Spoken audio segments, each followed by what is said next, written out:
احتجاج بھی چل رہا تھا اور کبل چوک پہ چل رہا تھا. اس کے سامنے ہمارا کبل پولیس اسٹیشن ہے, پولیس لائنز ہے.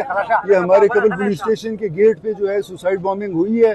اس میں ابھی تک جو اطلاعات ہیں, ہاسپٹل میں 25 جو ہیں لوگ یہاں پر شفٹ ہوئے ہیں. ان میں سے 7 لوگ جو ہیں وہ شہید ہیں اور باقی جو 18 لوگ ہیں وہ انجرڈ ہیں. ان کی ابھی علاج جاری ہے. یہ جو شہید ہیں اور انجرڈ ہیں اس میں ہمارے پولیس آفیشلز بھی شامل ہیں اور پبلک کے لوگ بھی شامل ہیں, کیونکہ وہاں پر ایک پروٹیسٹ ہو رہا تھا. جی سر, ریموٹ کنٹرول سیکیورٹی کا کیا حال ہے سر؟ جی, یہ خودکش دھماکہ تھا. جو سوسائڈ بامبر ہے اس کا سر ہمیں مل گیا ہے. مزید تفتیش جاری ہے. ابھی ظاہر ہے بہت قبل از وقت ہوگا پوری تفتیش اس ٹائم بتانا, لیکن سوسائڈ بامبنگ ہے یہ. سر, پولیس لائن پہ اندر گھسنے کی کوشش کی گئی تو کیا پولیس کی بھی اس میں کوئی شہدا ہے؟